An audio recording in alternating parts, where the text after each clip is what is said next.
Hallelujah, जय मसीह की, praise the Lord. आज के इस नए दिन के लिए हम परमेश्वर पिता के धन्यवादी हैं और सारी भलाइयों के लिए परमेश्वर ने हम पे बड़े अनुग्रह के काम किए हैं। हमें पाप, मृत्यु, अंधकार और शैतान के राज्य से छुड़ाया है।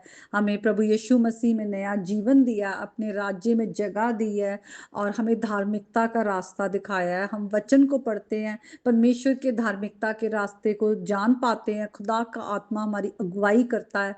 हम परमेश्वर के शुक्रगुजार हैं, खुदा ने हमारे लिए इतने बड़े भलाई के काम किए हैं। तो आइए हम परमेश्वर की आवाज को सुने।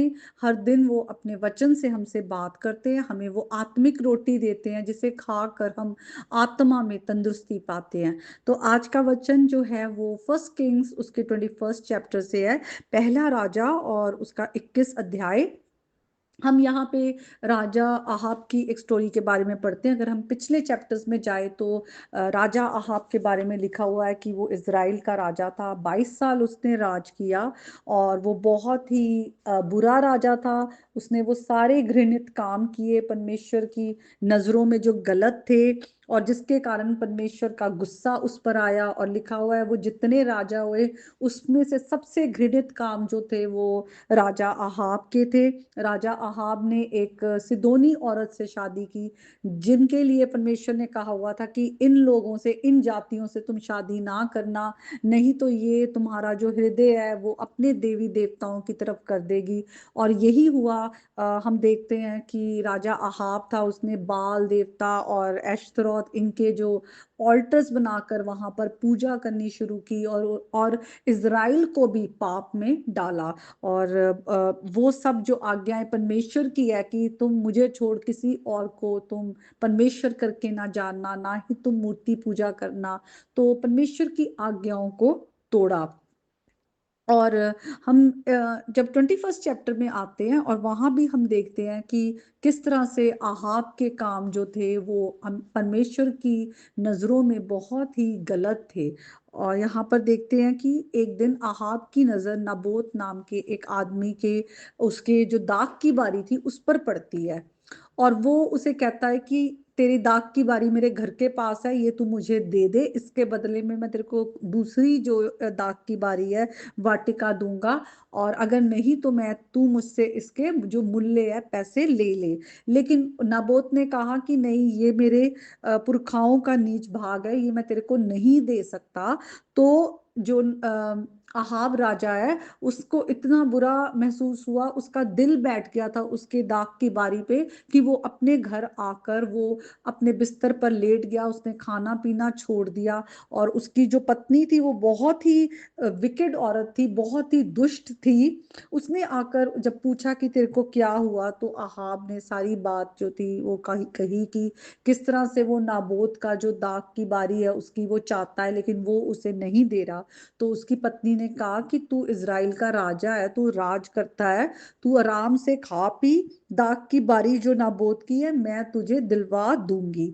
और फिर उस दुष्ट औरत ने क्या किया कि उसने आहाब के नाम से एक चिट्ठी लिखी, उस पर अंगूठी का छाप डालकर, जो राजा की अंगूठी होती है, उसने उन पुरनियों को और रईसों के पास जो नाबोत के घर के पास रहते थे और उसके पड़ोस में, उनके वहां पर भेज दी।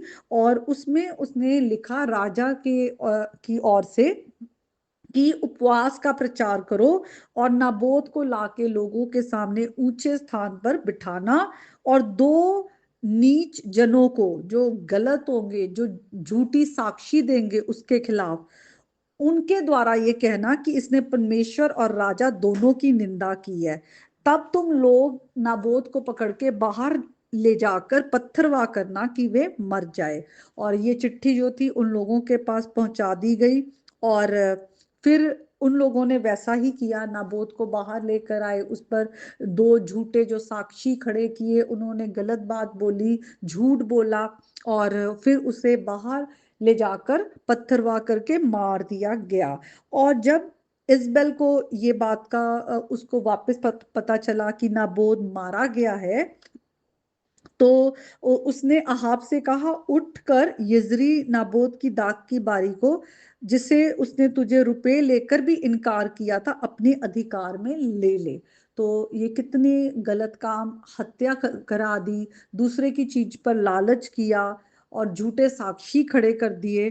तो हम देखा जाए तो इसमें किस तरह से जो परमेश्वर की आज्ञाएं इज़राइलियों को दी थी प्रभु ने अपने लोगों को, लेकिन राजा आहाब भी अपनी पत्नी के साथ मिलके वो सारे गलत काम कर रहा था जो एक इज़राइल के राजा होते हुए उसे नहीं करनी चाहिए थी। और जब उसने उठकर वहां पे वो जाने को खड़ा हुआ, और हम दूसरी तरफ देखते हैं कि यहोवा का वचन वहां पर तिशबी एलिया के पास, जो एलिया भविष्यद्वक्ता था उसके पास आया कि चल शमरौन में रहने वाले इज़राइल के राजा आहाब से मिलने को जा। वे नाबोत की दाख की बारी में है, उसे अपने अधिकार में लेने को वे वहां गया है। और उससे कहा कि तू जाके एलिया को कहा कि मेरी ओर से ये कहना कि क्या तूने घात किया और अधिकारी भी बन बैठा। फिर तू उससे ये भी कहना कि यहोवा यूं कहता है कि जिस स्थान पर कुत्तों ने नबोत का लहू चाटा, उसी स्थान पर कुत्ते तेरा भी लहू चाटेंगे। और जब एलिया वहां आया और अहाब ने देखा तो उसने कहा, हे मेरे शत्रु, क्या तूने मेरा पता लगाया है। उसने कहा, इसका कारण ये है कि जो यहोवा की दृष्टि में बुरा है उसे करने के लिए तूने अपने आप को बेच डाला है। तो यहोवा का वचन लेके एलिया भविष्यद्वक्ता अहाब के पास आया और उसको वो सब बातें कही कि यहोवा यूं कहता है, मैं तुझ पर ऐसी विपत्ति डालूंगा कि तुझे पूरी रीति से मिटा डालूंगा, और अहाब के घर के एक एक लड़के, बंधुए, क्या स्वाधीन इज़राइल में हर एक रहने वालों को भी नाश कर डालूंगा। और मैं तेरा घराना नबात के पुत्र यारोबाम, जो कि एक दुष्ट राजा था, आहिया के पुत्र बादशाह, वो भी एक दुष्ट राजा था, उन्हीं के जैसा कर दूंगा, क्योंकि तूने मुझे क्रोधित किया है और इज़राइल से पाप करवाया है। और उसकी पत्नी के लिए भी यहोवा का वचन यूं आया कि यिज्रेल के किले के पास कुत्ते जो है इज़बेल को खा डालेंगे। अहाब का जो कोई नगर में मर जाएगा उसको कुत्ते खा लेंगे, जो कोई मैदान में मर जाएगा उसको आकाश के पक्षी खा लेंगे। और आगे हम पढ़ते हैं, सचमुच आगे कहा गया, अहाब के तुल्य और कोई नहीं था जिसने अपनी पत्नी इज़बेल के उकसाने पर ये काम करके जो यहोवा की दृष्टि में बुरा है अपने आप को बेच डाला। उसने बहुत ही गलत घृणित काम किए थे, मूर्तों की उपासना की थी। तो जब एलिया का ये जो वचन, जो यहोवा का वचन अहाब के पास पहुंचा तो अहाब डर गया, उसने अपने वस्त्र फाड़े, अपनी देह पर ठाठ लपेट कर उपवास करने और ठाठ ही ओढ़े पड़े रहने लगा और दबे पांव चलने लगा। और तब यहोवा का वचन तिशबी एलिया के पास पहुंचा, और यहोवा ने देखा कि वो अपने गुनाहों का प्रायश्चित कर रहा है। तो लिखा हुआ है कि यहोवा ने कहा कि अहाब मेरे सामने नम्र बन गया है, इसलिए कि वे मेरे सामने नम्र बन गया है, मैं ये विपत्ति उसके जीते जी उस पर ना डालूंगा, लेकिन उसके पुत्र के दिनों में मैं उसके घराने पर ये विपत्ति भेजूंगा। तो हम यहाँ देखते हैं परमेश्वर ने फिर भी उसी वक्त उसको नाश नहीं किया, जबकि हम आगे चल के देखते हैं कि उसकी मृत्यु हो जाती है।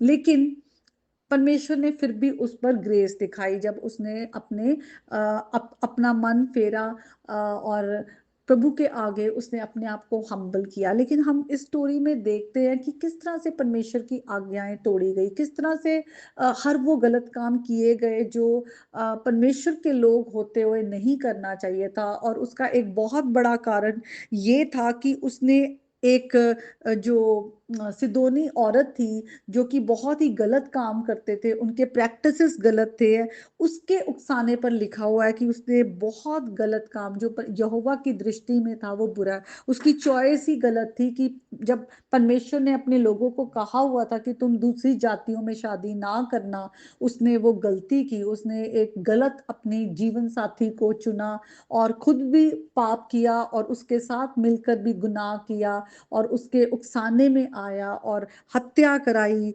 और मूर्ति पूजा की, और हर तरह से गलत तरीके से दूसरे का जो था वो छीना, दूसरे की चीजों पर लालच किया। तो आज जब परमेश्वर का वचन हमारे पास आता है तो आज हमारे अंदर प्रभु का डर आना चाहिए कि जो बातें परमेश्वर का वचन कहता है हमें नहीं करनी, हम कभी भी किसी के उकसाने पर भी, किसी की बातों में आने पर भी ना करें। प्रभु का भय रखते हुए पाप से दूर रहें। इस वचन के द्वारा प्रभु आप सबको आशीष दे। आमीन।